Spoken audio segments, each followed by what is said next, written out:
오늘 이 말씀을 전할 때에 선교사님 한 분을 먼저 좀 소개하고자 합니다. 이송용, 정혜영이라는 부부입니다. 부부 선교사입니다. 이분이 쓴 책이 이제 여러 개 있는데요. 그 중에 한 권의 책을 먼저 좀 소개하고자 하는데 한번 띄워주시겠습니까? 예, 지금 키워라 영적인 아이라는 책입니다. 네, 두 분은 모두 이 카이스트, 저 대전에 카이스트에서 석사까지 공부한 그런 석학들입니다. 우리 내려놓음이라는 책으로 유명한 이용규 선교사님과 함께 몽골 국제대학에서 교수로 또 선교사로 사역을 하셨고, 그러다가 인도네시아의 그 자카르타 국제대학교의 그 설립 때부터 함께 참여해서 이제 거기서도 교수로 또 선교사로 이렇게 다년간 사역을 하였습니다. 그러던 중에 하나님께서 이제부터는 이 대학생이 아니라 더 어린 아이들 사역을 하면 좋겠다. 그런 이제 마음, 그런 사명을 주셨고, 그래야 이제 2015년부터는 국내로 들어와서 이제 지금은 전라도 순창에 계신데요. 이제 6명의 아이들을, 자녀들을 키우면서, 그러니까 본인이 가정이 다 출산한 자녀들입니다. 6명의 자녀들을 키우면서 처치 홈스쿨이라는 사역을 통해서 가정과 교회를 돕고 있습니다. 우리 처치 홈스쿨, 네, 교회와 그리고 가정, 홈, 스쿨 이렇게 조합이 되어 있죠. 이름 그대로 처치 홈스쿨 사역은 교회와 가정이 함께 자녀들을 길러가도록 하는 그런 사역입니다. 저희 가정도 여기에 관심이 많습니다. 계속해서 이제 이 틈틈이 두 분 선교사님의 강의, 부모 교육 강의를 듣고 있습니다. 기회가 되면 보다 더 자세히 또 소개를 하고자 합니다. 이제 화면 내려도 될 것 같습니다. 이송용 선교사님이 그 책에서도 이런 말을 합니다. 대학생, 청년들만 되어도 이미 마음에 그리고 머릿속에 이 그려지고 새겨진 것들이 많아서, 그래서 그들에게 무엇인가를 그려주고 그들에게 무엇인가를 새겨주려고 하면 이미 새겨져 있는, 이미 그려져 있는 것들을 먼저 지워야 된다라는 거죠. 그렇죠. 이미 다 그려져 있고 새겨져 있으면 거기다 덧칠을 할 수 없으니까 다시 그려야 되는, 그럼 지우고 이제 다시 그려야 되는 거죠. 그래서 어릴 때, 그야말로 영유아 때부터, 이 초등학생만 돼도 이미 많이 컸어요. 그래서 영유아 때부터 한마디로 처음부터 바르게 맞는 것을 새기고 그려줘야 된다. 이제 그런 말씀을 하십니다. 그래서 이제 하나님이 그런 마음을 주시고 자신은 더 어린 아이들 사역을 하게 되었다라는 거죠. 여러분, 저는 많이 이 공감이 가고 동의가 되는 것 같습니다. 신앙적으로도 마찬가지가 아닐까 싶습니다. 영적으로도 어렸을 때부터, 그러니까 이제 막 신앙생활을 시작할 때부터, 신앙생활의 첫 걸음마부터, 그것이 육적으로 어린아이든 육신적으로 아이이든 아니면 나이와 상관없이 이제 막 신앙생활을 하시는 그런 성인이라고 할지라도 첫 걸음부터 바르고 그리고 합당한 것을 가르치고 배우고 새겨줘야 되는 것이 맞지 않나, 그렇게 생각을 합니다. 그렇죠, 여러분. 여러분, 그런 관점에서 볼 때 여러분은 어떤 것 같습니까? 어떤 것 같습니까? 제가 볼 땐 그렇습니다. 여기 계신 분들은 거의 모두가 이미 새겨진 것들, 이미 그려진 것들이 주로 있으시죠.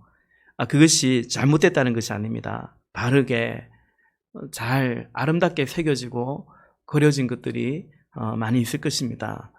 그러나 또 한편으로 보면 그렇지 않은 것들, 안타깝게도 그렇지 않은 분들, 그렇지 않은 어떤 부분들도 우리에게도 있지 않나 생각을 합니다. 그러므로 여러분, 우리 또한 무엇인가를 그리고자 한다면 아마 대부분은 우선은 지워야만 되는 것이 있을 것 같습니다. 말씀드린 것처럼 지워야 다시 그릴 수 있는 거죠. 먼저는 지우고 이제 다시 그래야 되는 것입니다. 오늘 말씀의 제목도 그러합니다. 우리가 계속해서 가정교회에 대해서 듣고 있습니다. 가정교회는 어떤 교회 성장 운동, 이른바 부흥 운동, 그런 것은 아닙니다.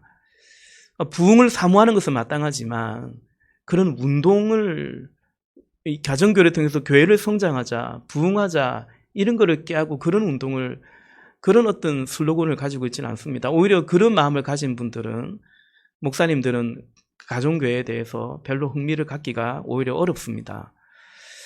가정교회는 신약교회의 회복을 추구합니다. 굳이 말하자면 신약교회 회복운동이라고는 할 수 있겠습니다.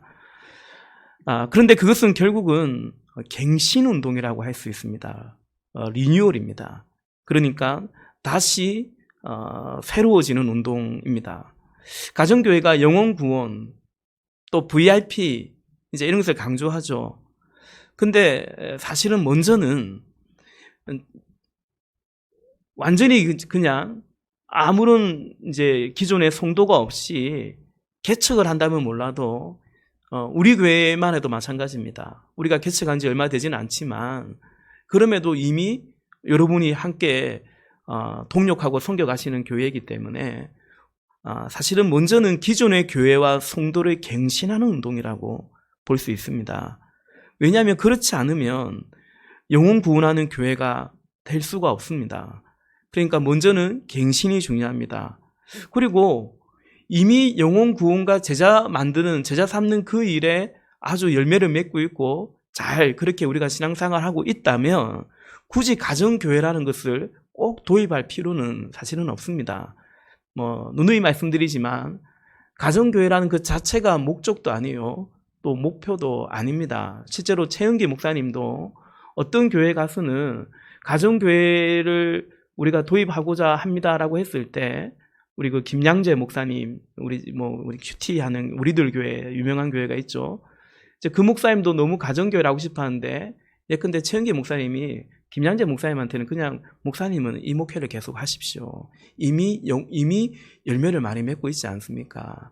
굳이 새롭게 변화를 해서 그 대가를 지불하는 것보다는 지금 맺는 열매에 더 집중하는 것이 좋겠습니다. 오히려 그렇게 권면하기도 합니다. 그래서 가정교회는 어찌 보면 기존 성도님들, 저와 여러분 우리가 지금 신앙생활 하고 있는데요. 특히 지도자들 갱신에 실패하면 결국 가정교회는 잘 되지 않습니다. 실패합니다.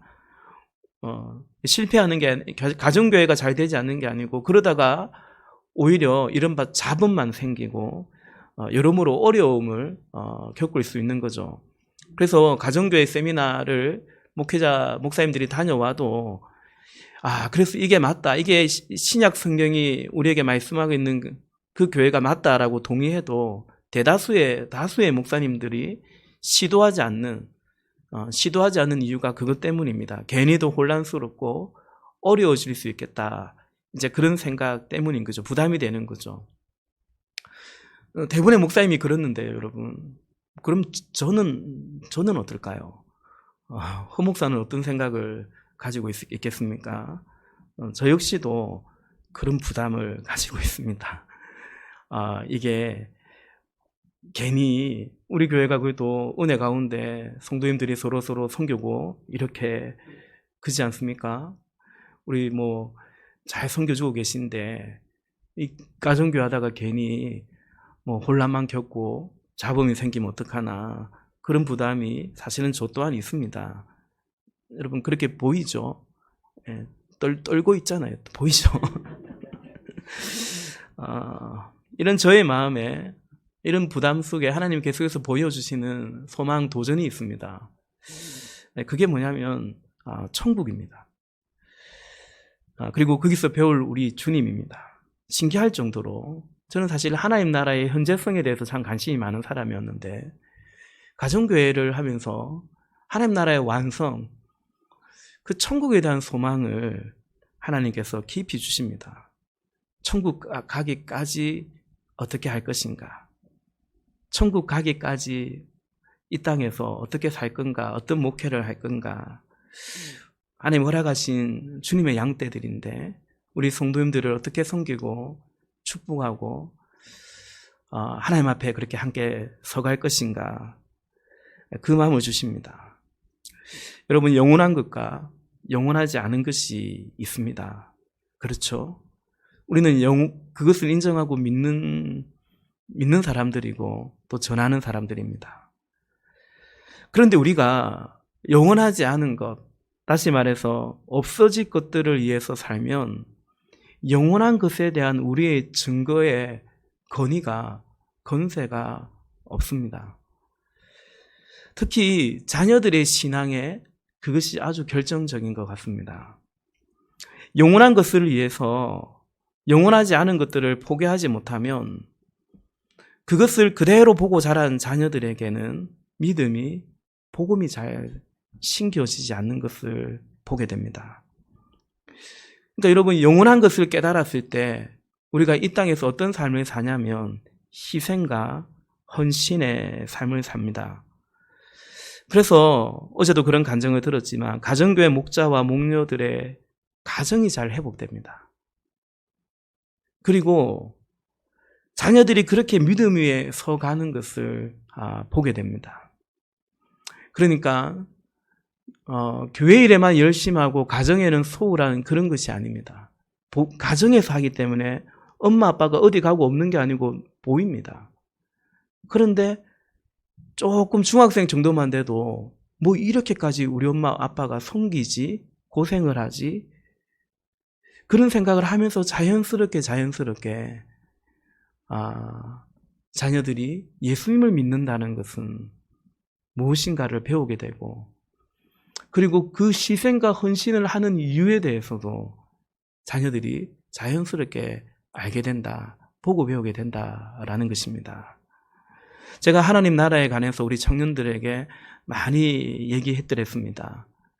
하루는 지금 교회가 아니고 이전 교회에서 하루는 어느 청년이 자신의 부모님에 대해서, 이제 그 교회 중직이었는데요, 안타까운 그런 마음을 저에게 표현한 적이 있습니다.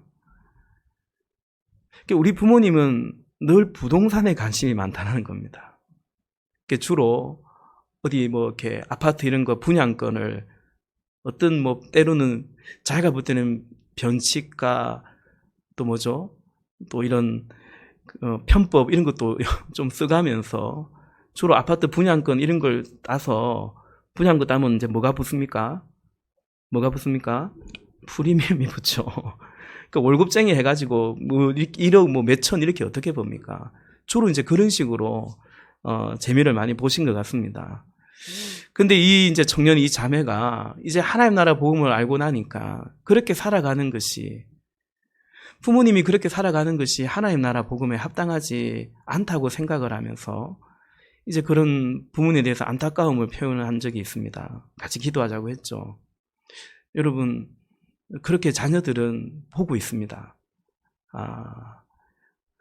그러므로 우리는 천국 백성으로 이 땅에서 살아야 됩니다. 가정교회를 통해서 정말 소망하는 것이 있다면 이런 변화, 이러한 경신이죠. 천국을 믿고 그 천국을 지금 여기에 끌어와서 살아가는 거죠. 영생을 믿기 때문에 지금 이 금생의 삶에 영향을 받고 살아가는 거죠. 우리가 말씀 묵상집을 따라서 요즘 지난주가 요나스를 묵상했더랬습니다. 새벽기도에 설교는 한 주 쉬었지만 묵상은 이어져 가는 거죠. 저는 이번에 요나스를 보면서 갱신에 대해서, 그러니까 지우고 다시 그려야 한다는 이 사실을 요나스를 읽으면서 매우 강렬하게 느꼈습니다.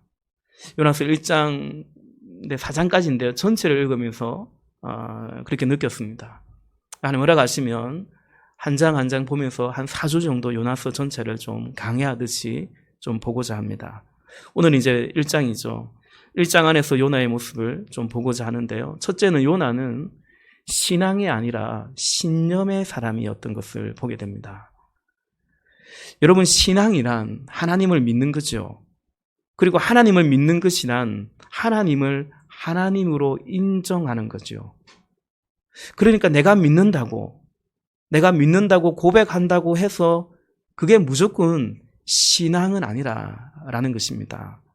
가령 여러분 예수님께서 마태복음 7장 21절에서 우리가 잘 아는 말씀 아닙니까? 나더러 주여 주여 하는 자마다 다 천국에 들어갈 것이 아니고 다만 하늘에 계신 내 아버지의 뜻대로 행하는 자라야 들어가리라 말씀하십니다. 그러니까 나 자신이 하나님을 향해 예수님을 향해서 주여 주여 믿고 고백한다고 해서 무조건 신앙이 아니고요. 진짜로 주님으로 인정해야 되는 거죠. 그게 믿는 거고 그게 신앙 고백이라는 겁니다. 그래서 신앙이란 하나님을 하나님으로 인정하는 것이고 그것은 곧 하나님의 뜻대로 행하는 하나님의 말씀에 대한 반응, 순종을 의미하는 것입니다.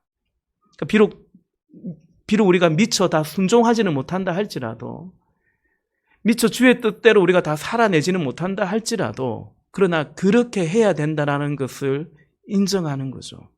그렇게 하기를 앙망하고 주님께 은혜를 구하고 살아가는 거죠. 그런 점에서 여러분 요나는 어떤가요? 요나는 순종하지 않습니다. 니느웨로 가라는 명령을 따르지 않습니다. 이게 불순종입니다. 우리 요나서 1장 1절부터 3절까지 다시 한번 볼까요? 1절부터 3절까지 교독에서 다시 한번 읽겠습니다. 여호와의 말씀이 아미떼의 아들 요나에게 임하니라 이르시되 너는 일어나 저 큰 성읍 니느웨로 가서 그것을 향하여 외치라. 그 악독이 내 앞에 상달되었음이니라 하시니라. 3절 같이요. 그러나 요나가 여호와의 얼굴을 피하려고 일어나 다시스로 도망하려 하여 욥바로 내려갔더니 마침 다시스로 가는 배를 만난지라. 여호와의 얼굴을 피하여 그들과 함께 다시스로 가려고 뱃삭을 주고 배에 올랐더라. 아멘. 불순종하고 있죠. 니느웨로 가라고 했는데 여호와의 얼굴을 피하려고 3절에 보면 두 번이나 그런 표현이 나옵니다. 여호와의 얼굴을 피하려고 일어나서 아주 요나의 의지가 들어갔습니다. 욥바로 내려갔습니다. 마침 니느웨로 가는 배가 있어서 다시스로 가는 배가 있어서 그 배에 오른 것이 아닙니다.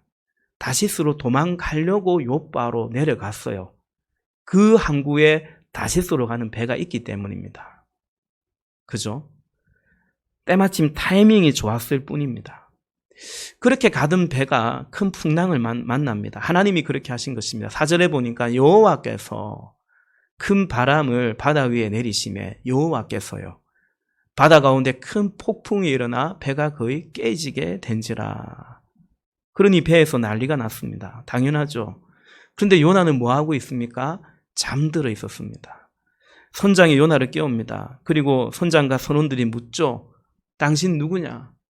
당신 뭐 하는 사람이냐? 묻습니다.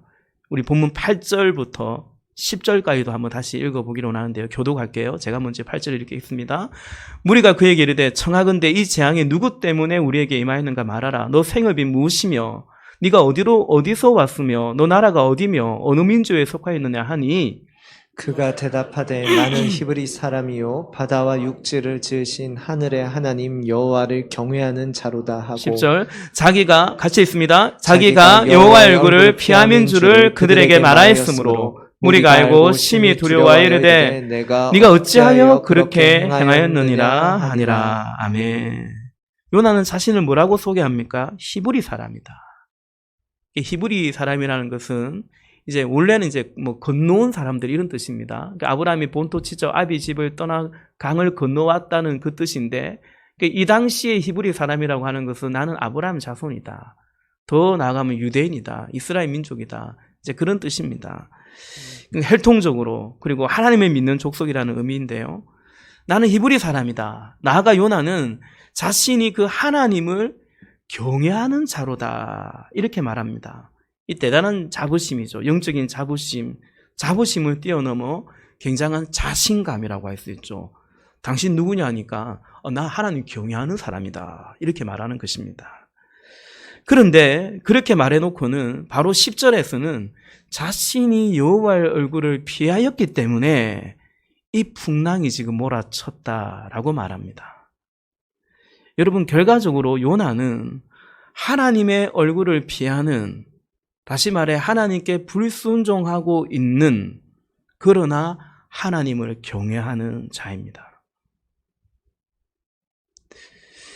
여러분, 우리가 요나서에 대해서 그럭저럭 잘 알고 있습니다. 저도 몇 년 전에 주일 저녁 예배 시간에 한번 요나서 전체를 설교하기도 한 것 같습니다. 여러분, 우리는 잘 알듯이 요나는 니느웨, 그러니까 아수르의 수도죠. 아수르, 니느웨가 회개하는 것을 바라지 않습니다. 회개하는 것을 바라는 것이 아니고 고마 망하는 것을 간절히 바랬죠. 하나님이 그냥 심판해 주시기를, 뭘 자신을 보내어서 경고하고 회개를 촉구할 게 아니라 그냥 심판해 주기를 요나는 바랬습니다. 그런데 하나님의 생각은, 뜻은 그렇지 않았죠. 그것 자체도 요나가 못마땅한데 요나 자신이 니느웨가 해결을 하고 결국 하나님이 그 심판을 철회하는 것에 대해서, 자신이 그 메신저 역할을 한다는 것에 대해서 그는 매우 끔찍할 정도로 싫었던 것입니다. 그게 어느 정도냐면, 내 죽으면 죽었지, 그건 내 하기 싫다, 그건 내 할 수 없다. 그게 이제 요나의 굳은 의지였습니다.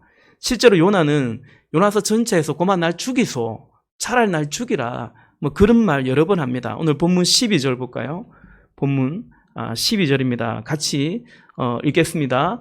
그가 대답하되 나를 들어 바다에 던지라. 그리하면 바다가 너희를 위하여 잔잔하니라. 너희가 이 큰 폭풍을 만난 것이 나 때문인 줄을 내가 아노라 하니라. 아멘.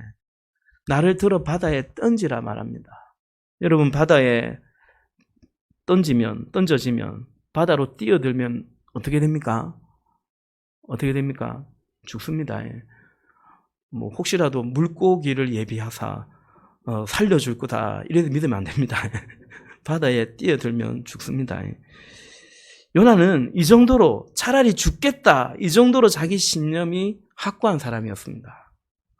자신이 절대적으로 옳다, 그리고 내가 가고자 하는 그 길, 그 삶이 중요하다, 그렇게 생각하는 사람입니다. 그리고 거기에서 벗어날 때에는 그 무엇도, 그 누구도, 심지어 하나님도 소용이 없는 사람입니다. 누가 예컨대 이런 설교 정도 해가지고 자신의 생각을 바꿀 택도 없는 것입니다. 그런 마음 전혀 없습니다. 그냥 자기 생각으로, 신념으로 삽니다. 그게 요나였습니다. 그런데 우리 안에 어찌 보면 이런 요나의 그림들이 그려져 있기도 합니다. 내 신념으로 살아가는 거죠. 나는 이렇게 살 거야. 나는 이렇게는 안 살 거야. 너무 분명한 선을 딱 정해놓고 절대로 그 선을 넘지 않는 거죠. 여러분, 요나의 이 모습은 문제이지 않습니까? 선지자가 이러면 안 되지 않습니까? 그런데 더 문제는, 이러면 내가 문제지라고 생각해야 되는데 자신은 문제가 없다고 믿는 거죠. 보았죠? 나는 히브리 사람이고 나는 하나님을 경외하는 자다. 요나는 그렇게 자신을 이해하고 있습니다. 어쩌면 사실은 그것까지도 요나의 신념인 것입니다. 여러분, 그렇습니다. 자기 신념대로, 자기 믿음대로 살고 또 믿고, 그게 요나의 모습입니다. 여러분, 그럼 요나는 무엇을 위해서 살까요? 다시 말해서 요나의 관심은 어디에 있을까요? 우리 5절 말씀 또 같이 한번 읽어볼까요? 1장 5절입니다. 시작. 사공들이 두려워하여 각각 자기의 신을 부르고 또 배를 가볍게 하려고 그 가운데 물건들을 바다에 던지니라. 그러나 요나는 배 밑층에 내려가서 누워 깊이 잠이 든지라. 아멘. 폭풍 풍랑 때문에 선원들이 난리가 났습니다. 위기에 처하니까 배를 가볍게 하려고 물건을 바다에 던져버립니다. 그 소중한 물건들 바다에 던져버립니다. 그때 요나는 뭐 하고 있습니까? 요나는 자고 있습니다. 여러분, 요나의 관심은 한마디로 무관심입니다. 그게 요나의 관심이라고도 할 수 있습니다. 자고 있습니다. 배가 어찌됐든 별 관심이 없습니다. 6절에서 선장이 그 요나를 이렇게 부르죠. 6절에 보니까 선장이 그에게 가서 이르되 자는 자여 어찌함이냐. 그 요나는 자고 있고요. 요나는 자는 자입니다. 요나의 관심은 무관심입니다. 그냥 잡니다. 여러분, 그러나 그렇다고 해서 요나가 아무 생각이, 뜻이, 계획이 없는 그런 사람이 아니지 않습니까? 앞서 말씀드린 것처럼 자기 신념, 자기 생각이 투철한 사람이 요나입니다. 그 요나의 관심은 어디에 가 있냐면 거기에 가 있습니다. 내 신념에 가 있습니다. 내 생각, 내 뜻, 내가 살고자 하는 삶, 거기에 요나의 관심은 가 있습니다. 여러분, 요나가 얼마나 적극적입니까? 하나님의 얼굴을 피하려고 매우 적극적이었습니다. 그때는 그냥 누워서 자빠져 자지 않았습니다. 일어나서 다시스로 가려고 욥바로 갔고요. 배싹을 대가지불을 하고 그 배에 올랐습니다. 그렇습니다. 요나는 신념이 강했던 만큼이나 그의 행동 또한 매우 적극적인 그런 사람입니다. 그런데 지금은 자고 있습니다. 배가 날린데도 자고 있습니다. 왜냐하면 관심이 없기 때문입니다. 지금 요나는 자신의 뜻대로 지금 어디로 가고 있습니까? 다시스로 가고 있는 겁니다. 그러면 된 겁니다. 지금 자신은 잘못되고 있는 게 아니고 자신이 원하던 대로 다시스로 가는 배, 마침 또 그 배가 있었고요. 다시스로 가고 있는 겁니다. 이런 겁니다. 그래서 자고 있는 겁니다. 여러분, 어찌 보면 사실 이것은 요나가 무슨 선언이 아닌데요. 잘 수 있죠. 이것 자체가 문제다 혹은 죄다 그렇게 말하기 어렵습니다. 사람이 자기 삶에 관심을 갖고 자기 인생 열심히 살아가면 되는 거죠. 요나가 지금 무슨 누구에게 폐를 끼치는 것이 아니지 않습니까? 요나가 지금 윤리적으로 무슨 잘못이 있는 게 아니지 않습니까? 예컨대 배싹도 주지 않고 몰래 지금 배를 타고 가고 있는 것도 아니고 엄연히 그죠, 정당한 대가를 지불하고 합법적으로 준법을 하면서 살아가고 있는 거죠. 그런데 문제는 요나가 선지자라는 것입니다. 문제는 요나가 선지자라는 거죠. 선지자는 그저 자신의 인생, 자신의 뜻을 이루며 사는 것이 아니라서요. 교회는, 그리스도인은 그저 그렇게 사는 것이 아니라서 말이죠. 오직 자신에게만 관심이 있고 다른 것에 무관심한 요나는, 오직 자신에게 관심이 있고 다른 데 무관심한 그리스도인은 하나님 앞에, 복음 앞에 합당하지가 않는 겁니다.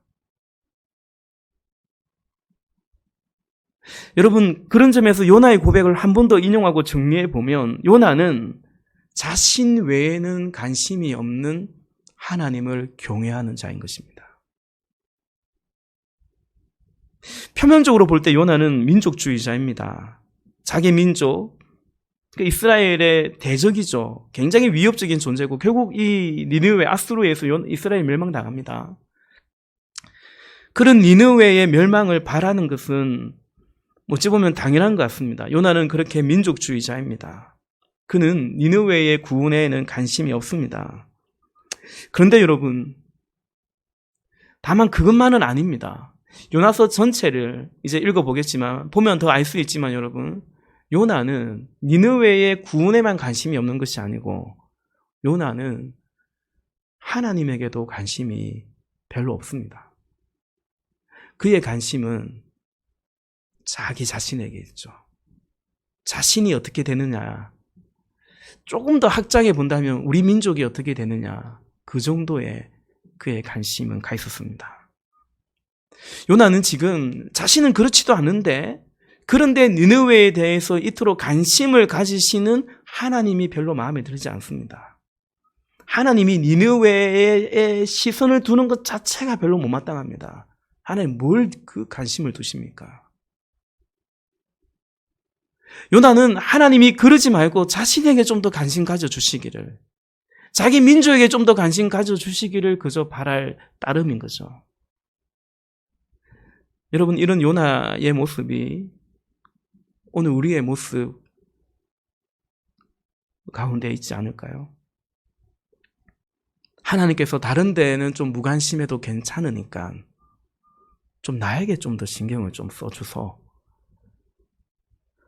제발 좀 나에게 좀 관심을 좀 더 가져주십시오. 요나의 모습이 그랬습니다. 우리가 가정교회를 하면 이런 오해를 합니다. 교회가 목사님이 맨날 영혼 구원 관심이 있다고, 그러니까 VIP에만 관심이 있다고, 기존 성도는 꼭 무슨 이제 별로 관심이 없는 것처럼, 기존 성도는 이제 그 일을 하는 그냥 일꾼 정도로만 여기는, 어제도 좀 강사 목사의 말씀을 우리 기도원에 가신 분들 들으면서 그런 생각을 할 수도 있을 것 같아요. 목자, 목료만 되라고 하고, 그죠? 근데 여러분, 어제도 이제 그 송 목사의 말씀 잘 들으셨죠? 그런 말씀 하지 않습니까? 교인이라고 얘기하지 않는다고, 식구라고 얘기한다고, 그리고 나의 동역자들이라고, 그렇게 말씀을 하시죠. 여러분, 하나님이 요나를 그렇게 보고 있습니다. 하나님의 관심은 니느웨가 아니라 그 이전에 하나님의 관심은 요나에게 있습니다. 하나님은 요나를 갱신해 가고 있습니다. 요나서에서 하나님은 그 누구와도 말을 하지 않으십니다. 3장에 가면 니느웨 왕이 왕부터 온 백성이 회개하는데, 그렇다고 해서 하나님이 니느웨 왕에게 아무 말씀도 하지 않으십니다. 하나님은 오직 요나에게만 말씀하시고, 어찌 보면 요나만 보고 계십니다. 요나서 전체에서 하나님이 예비하신 것들이 참 많습니다. 오늘 폭풍, 풍랑도 하나님이 예비하신 것이고, 물고기도 예비하시고, 그죠? 박눈쿨, 그늘도 예비하시고, 그 박눈쿨을 긁어먹는 벌레도 예비하시고, 또 뜨거운 바람, 동풍도 예비하시고, 하나님이 예비하사 계속 말씀합니다. 요나를 위해서 말이죠. 하나님은 요나가 선지자가 되기를 원하십니다. 진짜 선지자가 되기를 원하십니다. 그 요나를 포기하지 않으십니다. 하나님이 니느웨를 포기하지 않으신 것이 아니고요. 하나님은 요나를, 이스라엘을 포기하지 않으십니다. 사랑하는 여러분, 저는 이것이 오늘 우리를 향한 우리 주님의 마음이요, 사랑이라고 생각합니다. 말씀을 맺고자 합니다. 자기 신념, 좀 더 쉽게 말하면 내 좋을 대로 내 마음대로 믿는 믿음을 지워야 합니다. 어떤 믿음이어야 할까요? 순종해야 됩니다. 그것이 하나님을 하나님으로 믿는 것입니다. 때로는 이해가 되지 않아도 말이죠. 요나가 그러했습니다. 요나는 하나님이 이해가 안 됩니다. 저 니느웨를 왜 하나님이 관심을 갖냐. 그 제약이, 그 악독이 내 앞에 상달되었으면 2절 말씀처럼 고마 심판하면 되지. 왜 자기를 보내냐. 그러다가 혹시라도 하나님이 그 심판을 철회하면 어쩔 거냐고. 그게 4장에서 요나가 얘기하거든요. 하나님이 진짜로 심판을 철회하니까 요나가 내 이럴 줄 알았다고. 내 그래서 안 간다 하지 않았냐고. 하나님께 이를 바닥바닥 들고 막 갈면서 대듭니다. 이해가 되지 않는 겁니다. 그런데 여러분, 요나가 이해가 되지 않는 것은 그것만은 아닌 거죠. 이토록 불순종하는 자신을 이렇게까지 하나님께서 설득해 가시는 하나님은, 그 하나님은 이해가 되는 건지, 이스라엘 민족을 이렇게 사랑하시는 그 하나님은 이해가 되는 것인지, 하나뿐인 독생자 예수 그리스도를 보내주시면서 우리를 사랑하시고 구원하시는 이 하나님의 사랑은 여러분 이해가 되는 건지.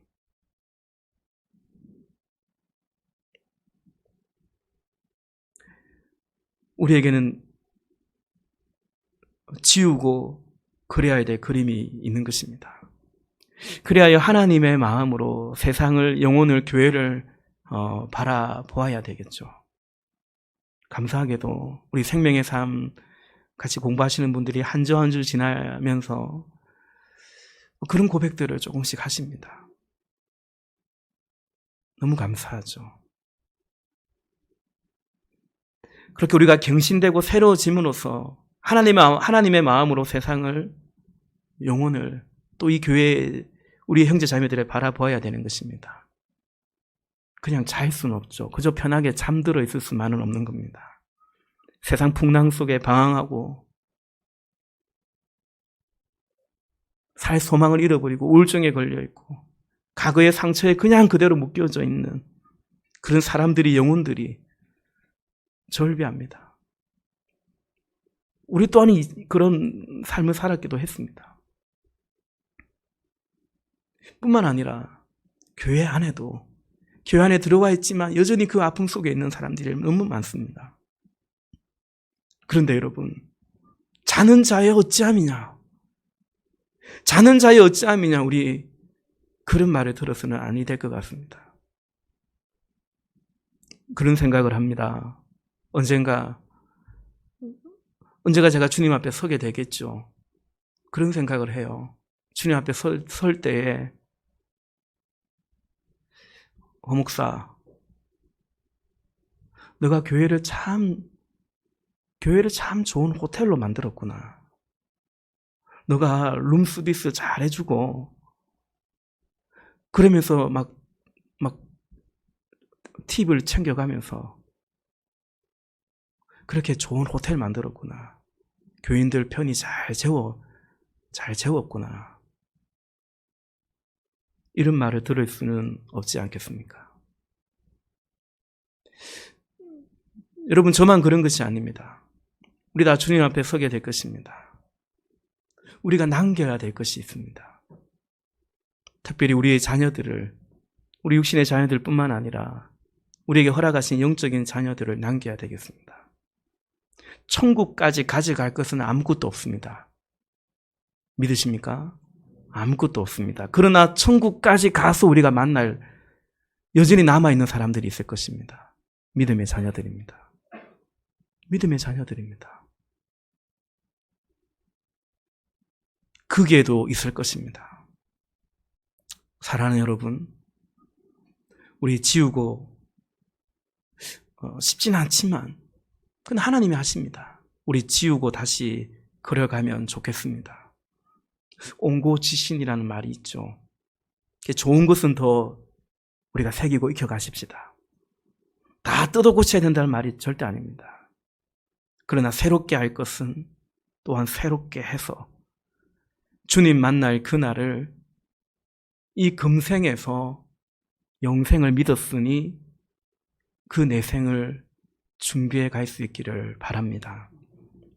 우리를 새롭게 하신 주님을 찬양하면서 우리 또한 새수를 담을 수 있는 새 부대로 예수 그리스도로 점점 옷 입어가는 우리 모두가 될 수 있기를 우리 주님의 이름으로 부탁을 드립니다.